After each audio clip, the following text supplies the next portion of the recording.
You see, things really they happen for this life. When a woman married like this, now Oyibo people will be say when they marry, whether the woman born boy or girl, you go just see them, they'll get them one child. They know the border. But when you come down to Africa, especially to our place, na Igbo, you go see when you no get pikin, especially a male child, you will see when your husband buy, they go do it. They go come in for your property.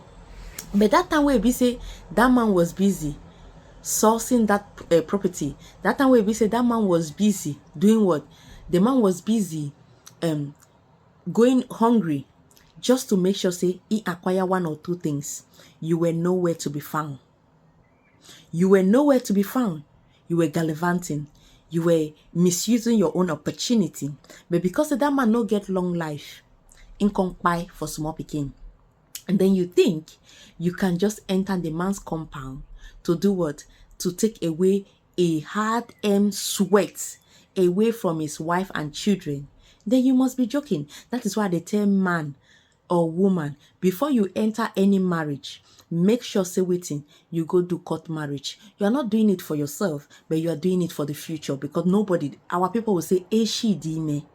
Nobody knows tomorrow. You get some family where we say go enter, you go see them, they will take good to you. But all of a sudden, when their brother buy, you go see they will come in for that property of their brother. They go forget say this person are my blood. Come in for that property because that property was what they were targeting. Families like that, I don't see many. When una listen to this girl story, now that time you go know say, e get thing wey be say go dey happen. No be everything wey be say the elders go talk. Now you go feel full as a woman. Sometimes elders, they are the people, they don't buy them. But when you they subdue you to that fear and then chase you away, you will come carry your daughters, come go outside, God they suffer. Everything will be say you and your husband work for, they will take it and be squandering it because they don't know the sweat where you and your husband put into. That you go don't bring children into the war, you will come they suffer those children. That's why you see many women will be say their husband die for small pikin. Those women, when you be say their family, the family of the man chase them away, you will see them look tattered. You will see them. You will say waiting happen. You will say na so widowhood dey. Listen to this woman's story. She said when they came for her, because she had only 2 daughters, he said when they came for her, she fought with everything in her. And at the end of the day, she won the case. Don't mind whether say they talk to you or they not talk to you. The most important thing I say, as you don't structure everything where you say your late husband left for you and your daughters. Even if say them find you or they don't see you, your daughters can never suffer. That is the most important thing. Any other fucking human being can go to hell. And number one thing where we say they make me get angry and I say most of the sister-in-laws, they are not helping matter. Una go see una brother die, now that una brother property una go they fight. But those things you don't tolerate it in your own house. Make una listen to this girl story and learn 1 or 2 things from what she said. My name is Adeze. My husband of 11 years died on a Tuesday morning, and by Thursday evening his family was already in our compound. Not to mourn him, not to sit with me or comfort me, not to comfort my daughters who were still crying themselves to sleep every night. They came with a notepad. His younger brother Emmanuel was walking around the compound with an actual notepad, writing things down. The compound my husband built from the scratch. The compound he built from nothing, a 6-bedroom duplex with boys' quarters. A garden my husband planted himself because he said he wanted our daughters to grow up around nature. Emmanuel was moving around the compound like a vulture, pointing at the cars, the Prado and the Camry. A Prado that my husband bought for me when I gave birth to my last daughter. He was pointing at it like it belongs to him, writing it down. Then he walked inside to the cabinet where my husband kept documents, and then turned around and asked the houseboy where the keys were. I came down from upstairs and asked him, Emmanuel, what are you doing? He turned around and looked at me with so much disgust. Emmanuel that used to call me our wife, our senior wife. Emmanuel that used to eat my food every Christmas. Emmanuel that used to eat my pepper and oil looked at me like I was a stranger. And he had the guts to turn around, call me by my name, Adeze. We need to start talking about the properties. We need to start talking about the plaza in Oka Road. We need to start talking about the plots of lands in Inewi. He went on and said, yes, we need to start talking about all his properties, all his houses everywhere. You know the situation. You know you do not have a male child for my brother Adeze. You already know the situation. And this vulture is talking about all my husband's investment properties. The ones that pays my daughter's school fees. And this is happening barely few days his brother passed. He said, because I do not have a male child, all my husband's property will go back to his family. The plaza he spent 4 years in building, everything, all his investment properties will go back to his family. Me and my daughters get to have nothing. Even the house we live in. So basically me and my daughters will have to live empty-handed. I didn't scream at him at all. I didn't throw things. Where will I find strength? My husband basically just passed few days ago. I am just starting to mourn. And all this is happening. I just turned around and I told him, Emmanuel, get out of my compound right now. This vulture laughed in my face. Yes, he actually laughed. He turned around while walking out of the gate. He said, Adeze, don't make this harder than it needs to be. Before he finally walked out, he said, you are just a woman. I cannot trade words with a woman. You need to start thinking about your daughters from now on. You are just a woman, but don't make this harder than it needs to be. And I responded to him and said, oh yes, I am actually thinking about my daughters. And that's the reason why I am not going to move an inch. They thought grief has finished me. They thought grief has weakened me. They forgot the woman who has held this family down for 11 years is still standing here. And that woman is me. And I am the woman. I will not let their stupid tradition strip my children of their inheritance, strip my children of their rights. A few days after that, they came back with a letter. Not a conversation, not a family meeting request. A typed, printed, signed letter delivered to my gate man like I was some tenant being evicted in my own home. The letter said I had 30 days, just 30 days to hand over all title documents to them. The plaza in Oka Road, the lands in Inewi, the investment property in Okpara Avenue, all of it, they want me to hand over the title in 30 days. They want me to sign away everything my husband spent his entire adulthood building. Everything he sacrificed for. The years my husband ate just one meal to be able to save up and build all those investments. Oh, our struggling years. The years I had to hold the family down. The years I had to run the family with literally nothing just so he can reinvest all the profits into the business. That is what they want me to hand over to them in just 30 days. Like it's nothing. Like it's a borrowed property. I picked up my phone immediately and I called their elder sister, Auntie Ngozi.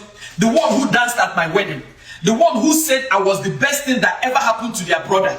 I personally called her, and when she picked up the phone, I asked her, Auntie Ngozi, are you part of this letter? She was quiet for a while, and she said in a very low tone, Adeze, you know our culture. A woman with no male children.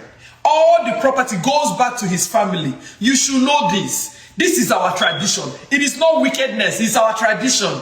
Just cooperate with my brother. Cooperate with the family. They will settle you well. When you hand over everything, they will find something and settle you. They will settle you well. I promise you that. They will settle me. Just a settlement. After 11 years of building, after 11 years of struggle and building with your brother, they will settle me.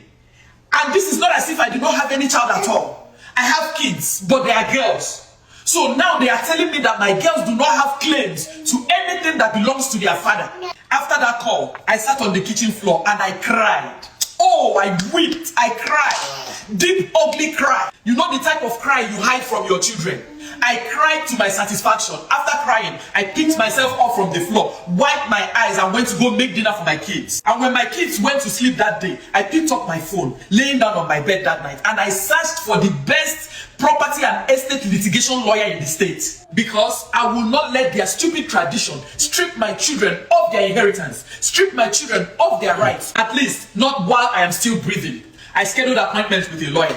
To my greatest surprise, when I walked into that lawyer's office that day, what he told me about the law floored me totally. The lawyer's name is Chukwuemeka Dike. Someone recommended him to me. As soon as I walked into his office, the first thing he said to me was, I am not cheap, but I win cases. I walked into his office with a bag full of documents. Everything I could find, literally every document I could lay my hands on. Both marriage certificates, both title deeds, tax documents, tenancy agreements, every document I could find.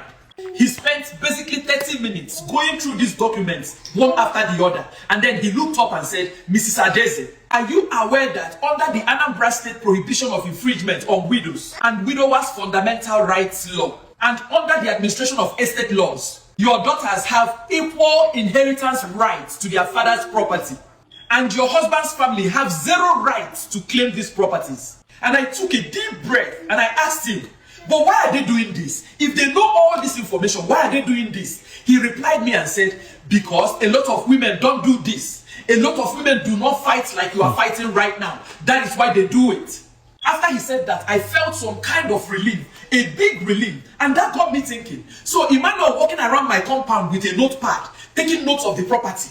And Ngozi saying all those things she was telling me on the phone. And the letter of intimidation they sent to me was just a way to intimidate me out of fighting for my husband's property, out of fighting for my children's right. All of that was all built on assumption that I did not know my right. But when Barrister Dike got to the will, my husband left. His face changed. He said, this will is valid on its face. Your husband was thorough, but his family is contesting it. They have already filed a counterclaim saying the will is forged. They are now laying claims that you coerced a grieving man. My husband was not grieving. My husband was not sick when he wrote that will. My husband was totally okay, hale and hearty, when he signed it. He knew exactly what he was signing when he signed it. So where is all this coming from? And now I am left to prove it in court against a family with connection and community backing. But Barrister Dike said we have 2 weeks before the next hearing. 2 weeks to gather evidence. 2 weeks to gather the witnesses we need. 2 weeks to locate the notary who certified the will. 2 weeks to file our counter response before court freezes any asset. I went home, and within that 2 weeks, I searched my house like my life depended on it. Every counter, every shelf, every box my husband ever owned, I searched all of them. The study, the bedroom, the store at the back, I searched everywhere. And one night, around 1 a.m., I was sitting on the floor, searching our closet when I found one brown envelope. I quickly opened it, sat down on that floor, and I couldn't breathe for a few minutes. What was inside that envelope? What I found inside that envelope and how it turned the whole case upside down. I promise you, you are not ready to hear it. You are not ready. They tried to erase us, but we're still here. I didn't run, I fought, and I won. When they were all done, the judge, who was a woman, I will always remember that the judge presiding on this case was a woman. The judge looked at the family lawyer and said that this court does not find any evidence of coercion or forgery. All counterclaims on the Oka Road Plaza, the Nnewi lands, and all the investment properties are hereby dismissed. The will stands. The Oka Road Plaza, the residential buildings, the commercial properties, the lands, all of them were all legally secured under my name. And Emmanuel and his family walked out of that court that day with their faces full of shame. And so we won the case. I was so happy. But I want to tell you what happened after, because nobody actually talks about what happens after. And Ngozi sent a message through my husband's cousin saying that I had brought shame to the family and that I am a disgrace, that I have destroyed what could have been resolved peacefully. So now I, Adeze, who lost a husband, who held my daughter's hands through their nightmares since their father passed, I, who they were dragging around in court, is now the one that brought disgrace to the family and not them dragging me around in court. Sorry. Can you imagine that? I cried about it. I'm not going to lie. Even after winning them, I cried. Because I didn't just lose a husband. I lost a whole family that I actually thought was mine. And here is what I gained. I gained all the properties, both the investment properties, both the lands, both the residential properties. I gained all of that, and all the income now goes to an account under my daughter's names. I restructured every one of it with my lawyer into proper trust, so that even if anything happens to me tomorrow, nobody, not even a cousin, not an in-law, can touch anything their father left for them. To every woman watching this who is being told that her children do not count because they are not a particular gender, listen to me and listen very good. The vultures in those families may not see your children, but the law sees your children. Document every single property your husband owns while he's still alive. Make sure you know where his title deeds are. Make sure you know his lawyers. Have these conversations with your husband right now while he's still alive. Right now, have these conversations with him. They mocked me and called me a widow with no son. But I walked out of that courtroom with my 2 daughters, secured properties, and the story that I will tell my daughters and make sure my daughters tell their own daughters. They tried to erase us, but we are still here. I didn't run, I fought, and I won.